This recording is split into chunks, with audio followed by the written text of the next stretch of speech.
I'm hiding! I'm hiding! Hello everyone, I'm Terri Yacki, and today I'm playing Phasmophobia for the first time ever. If you're not familiar with it, Phasmophobia is a horror investigation game where you enter haunted locations, gather paranormal evidence using ghost hunting equipment, and try to figure out what kind of ghost has haunted the place, all while that ghost hunts you in return. The game includes a tutorial that's supposed to teach you how to do all of this, so today I'm gonna go through it as a complete beginner to see how well it prepares me for the real game. Since I haven't actually played the game yet, I'll use the in-game journal at the end of this video to measure how well I understood everything. In later videos, I'll come back and judge the tutorial based on my real gameplay experience. I'll also be paying attention to how intuitive the game feels for brand new players like me. Things like how easy it is to navigate the controls, understand the tools, and figure out other elements of the game. Along the way, I'll point out tips and takeaways that might help others. For example, let's start with 2 quick takeaways for newbies right off the bat. First, fixing game lag. For some quick background, I launched the game right after downloading it just to make sure everything worked properly. Immediately, I noticed heavy lag. Even simple actions like flipping through journal pages or changing settings took several seconds to register, which made the game basically unplayable. What fixed the issue for me was updating my graphics card drivers. Even if your computer is brand new, that doesn't guarantee your graphics drivers are fully up to date for the games you want to play.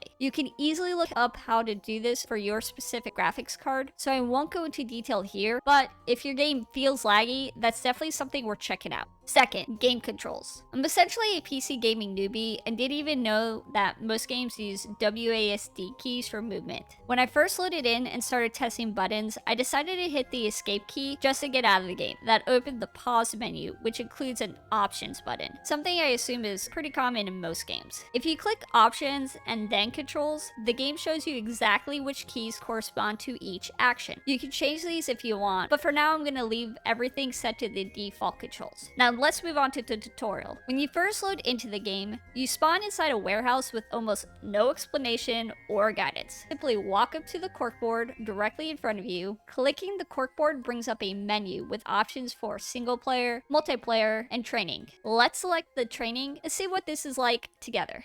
Welcome to your first day at Ghost Hunting Distribution. Read the whiteboard to get started. Welcome! Here at Ghost Hunting Distribution, we like to welcome you to our training facility. To start, grab a flashlight behind you. It looks like we're in the truck that was in the lobby. I hear flashlights. Nope, that's using it. What's the grab again? That should be, let's see, options, controls, movement, interact, use, place, run. Grab is E. Let's grab you with E. Okay.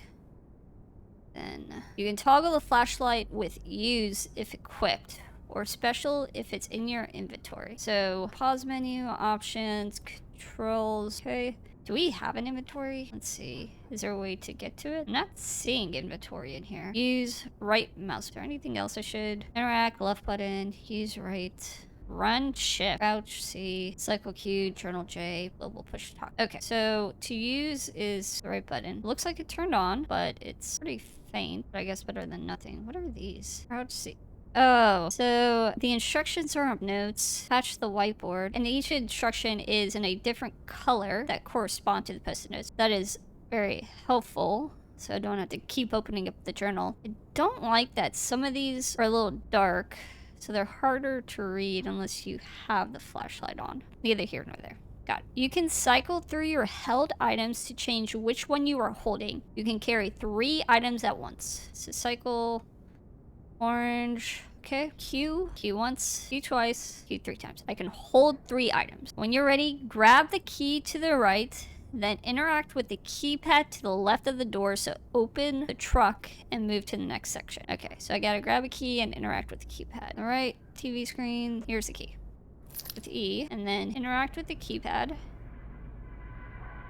Oh, and voila. All right, truck is open. Let's venture forth. Ghost room! Your first goal when entering a haunted location is to find the ghost's favorite room. This is a room where the ghost will spend the majority of its time. Relatable. To find the ghost room, look out for open doors, items that have been thrown, or sounds coming from the area of the location. When playing higher difficulties, ghosts can change their favorite room when wandering. Don't need to worry about that for a while. To open a door, interact with it and move forward. Interact. Interact.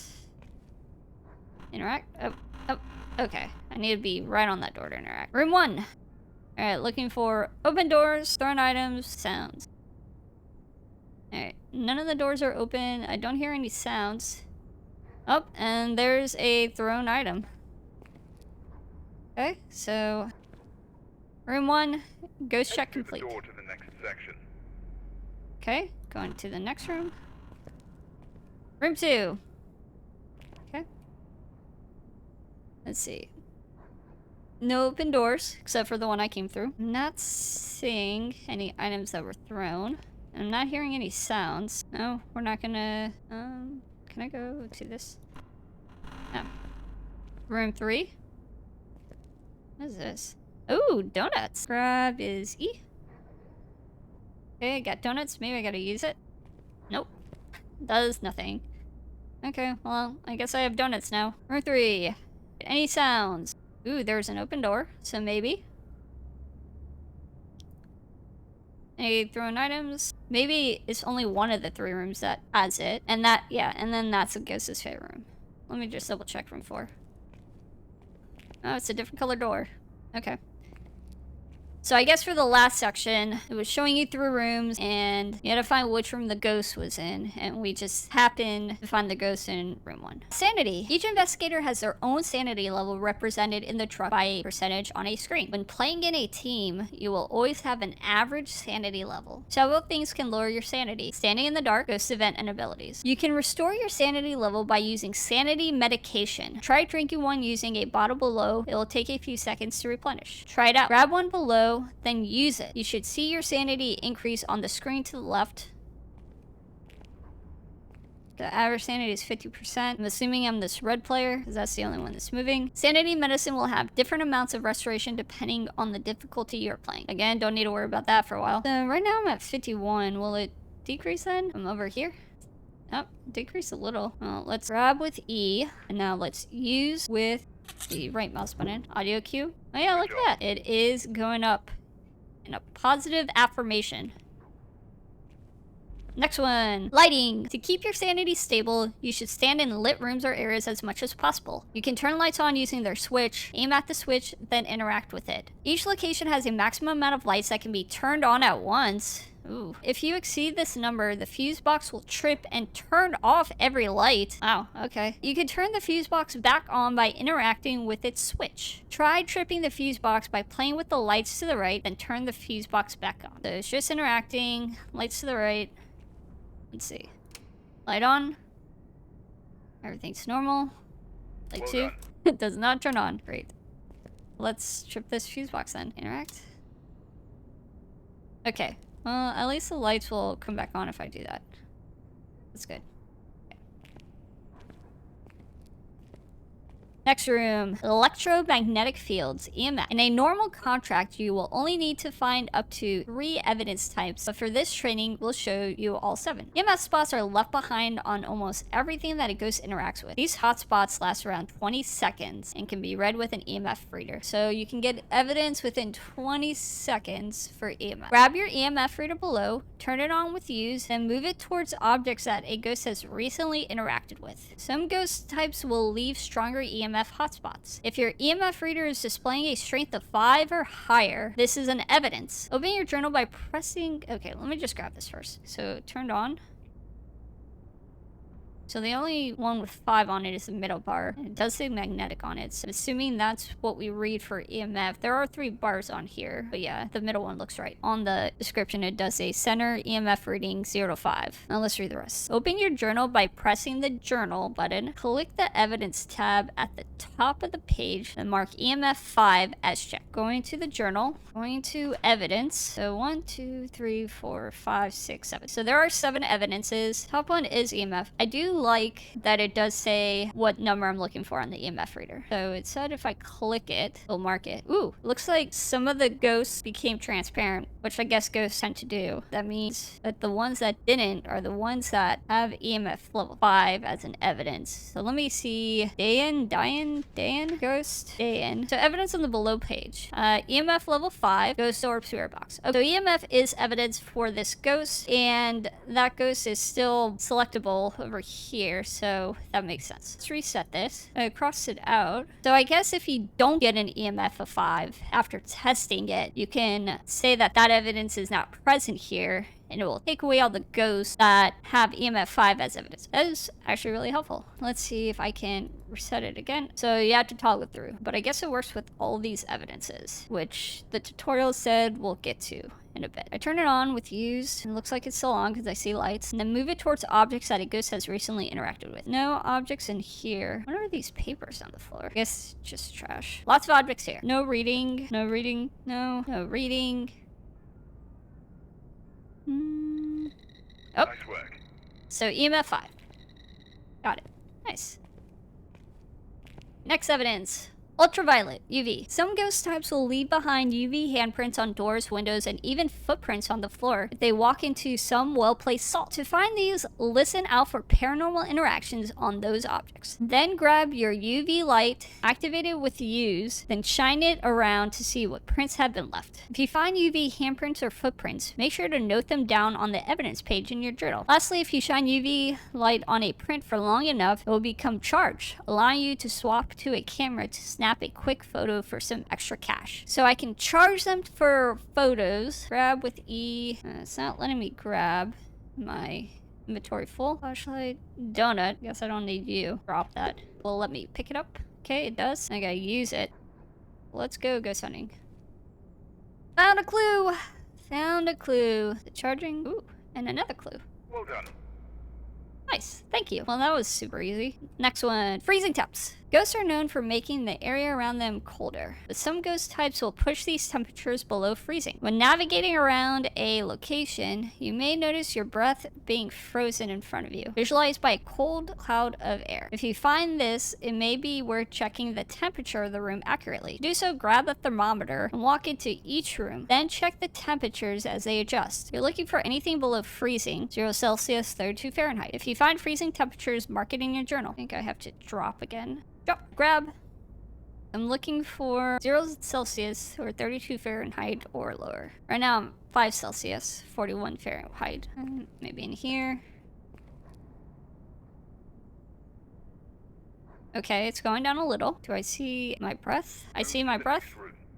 Yeah, and it's freezing. Well, that was easy again. Man, we are nailing this. We are such good ghost hunters. It's probably why they hired us. They just knew. They knew. Before we went through this training, they were like, yep, that person is a ghost hunter. Next one, dots projector. Dots projectors let us see things that normal light does not. Sometimes using this light will reveal a small flicker into the paranormal world. Several ghost types can be revealed with a dots projector. All you need to do is find them. Grab a projector, turn it on with use, and aim the light where you think a ghost may be. If you see a ghostly silhouette appear, then you found some evidence. Try to find a ghostly apparition in the room to the left. You can then mark it in your journal. Grab, turn it on. Let's find some ghosts. Oh, what is this? I think I found one. It has a little sheet over it. Wow, you are tall. Can walk through. Nice. Is there? Oh, there are multiple ones of you. Good job. Dots projector. When a ghost reveals itself in its dots form, it will walk towards the closest player if they're inside the same room. You can use this to get those particularly shy ghosts to come within range of your dot's infrared light. Are they walking towards me? They don't look like they're moving. Oh well. Maybe they go super slow. Not my problem. Ghost orbs! Often when filming paranormal evidence with a video camera, investigators often found unexplainable flecks of light that slowly drift across their footage. These have been named ghost orbs. To find them, grab a video camera and turn on night vision with the use. During contracts, you can place the video camera down and view the camera feed from the safety of the truck. Places F. Search around the ghost room and look for any small flecks of light moving around. If you find one, mark it in your journal. Now, how small are we talking about? It's hard to tell, but I think that's a radiator. Oh man, those are small. That's gonna be a little difficult to see. Draw, pick up. And then night vision, use. Nice. Oh, thought I saw something. Oh, is that it? Man, this sheet is nasty. Not moving. Ooh, it's so dirty. It says ghost orbs. Is that... That's pretty nice that the camera will lock onto, I guess, a ghost orb. Let me see. Yeah, that's gonna be tough seeing. Nice work. Yeah, that'll be a little tough seeing it in the wild. Let me see if I can... Place was F? I don't think the truck's gonna be around, so I don't think I can use that. Next one. Ghostwriting. Some paranormal entities will interact with more objects than others. In several reported cases, ghosts have been known to write vague messages in books if left long enough. To see ghostwriting evidence, grab a ghostwriting book and place it down somewhere near the ghost. After some time, the ghost will either throw the book or write in it. For the latter, note that evidence down in your journal. So they can throw a book, which we've seen, and they can write in it. Grab this book. That's what ghostwriting looks like. Oh man, these ghosts have super bad handwriting. Place is F again. Goal. We'll place you... Let's place you over here. F? Oh. Well done. Oh wow. He is going to town on that. Let's see, what did you write? So a bunch of scribbles, I guess not really writing anything. Next one, spirit box. EVP recorders or spirit boxes are radio devices designed to scan through different frequencies, possibly revealing some paranormal audio amongst the static. To use a spirit box, grab one below and turn it on with ease. Make sure that all the room lights in the area are turned off, then you can ask the ghost questions in hope of a response. Try asking, where are you? If you get a response, the indicator will flash white. You should hear a voice that's unique amongst the radio frequencies. If it flashes red, your question was heard, but you didn't get a reply. Enter the next area, find the ghost room, then try it out. I guess make sure my mic is on. Let me grab this to see what it looks like. Okay. If it flashes white, you should hear a voice. If it flashes red, it heard me, but I didn't get a reply. They have a little ghost icon on here. That's so cute. Okay, let's turn it on. What is push to talk?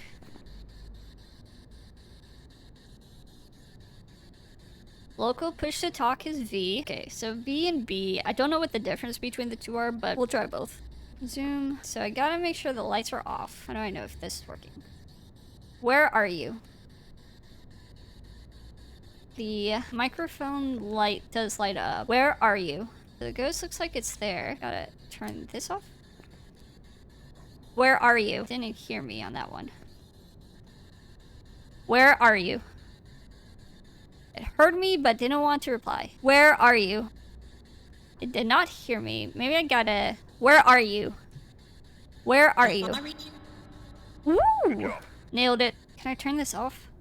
That's pretty cool. During contracts, ghosts can initiate an attack on you and your fellow investigators. Oh no. These attacks will have a chance to occur once your sanity has reached an average threshold of 50%. Well, my sanity is pretty high, so it should be good. Some ghost types might attack earlier or later than this. Oh no. Depending on the difficulty you are playing, you may have a setup timer. This is normally displayed on a large LED clock in the truck, like the one to the right. This will stop your sanity going below 50% as well as prevent hunts. When a hunt starts, the exit doors will lock and the ghost will start searching for you. Turn off your equipment, hide in a locker, or crouch behind something tall and wait until it's over. Enter the next room. Crouch is C. Test that.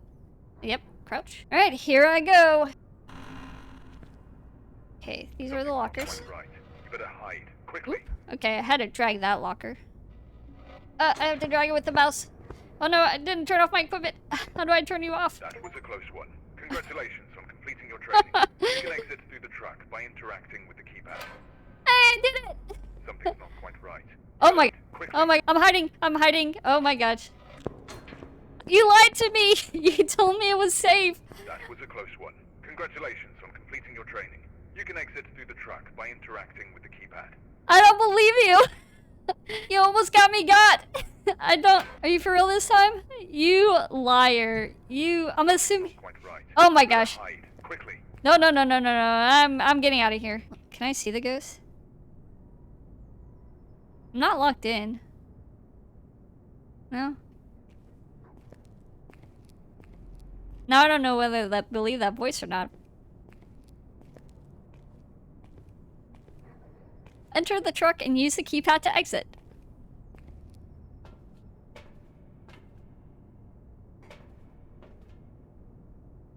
Yay! Oh no. Alright, let's answer the big question behind this video. Did the Phasmophobia tutorial actually prepare a brand new player for the game? Since I haven't completed my first real mission yet, I'm going to use the journal as my initial benchmark to see what the tutorial covers and what it doesn't. From a beginner perspective, the tutorial does a solid job introducing the equipment. It clearly shows how tools like the EMF reader, spirit box, and ghostwriting book work in a controlled environment. I also like that it introduces some important mechanics like sanity, fuse boxes, and ghost hunts. Lastly, I liked how the sticky notes on the whiteboard update in real time, if you change what key controls what action. I went back to test this, which you can see here as I, for example, changed the place key from F to L and then back to F. That said, the tutorial doesn't cover every tool. For example, it briefly mentions salt during the UV section, but never actually shows how to use it. It also skips over things like smudge sticks, which, based on its journal entry, seem pretty important if you want to defend yourself against a ghost. It also doesn't give you much exposure to cursed possessions or specific ghost types. Those topics already feel a little vague in the journal itself, but I'm guessing discovering and figuring those out on your own is part of the fun of the game. One nice surprise was that finishing the tutorial earned me my first achievement. At the time I recorded this in early March, only about 6% of players had it, so clearly I'm operating at an elite professional ghost hunting level already. I'll make sure to bring that statistic up during my next performance review and see if I can negotiate a pay raise. Overall, I say the tutorial works as a solid introduction, but it definitely feels like a first step. There's clearly a lot more to learn once you start running real investigations, so the real test will come later. After I spend some time actually playing the game, I'll come back and review the tutorial again to see how accurate or inaccurate my first impressions were. If you want to see whether I can actually survive my first real ghost hunt, make sure you stick around for the next video. But for now, thanks for watching, and remember, the biggest threat isn't the ghost, it's the instructor who will lie to you and then try and get you killed. I'll see you next time. Bye.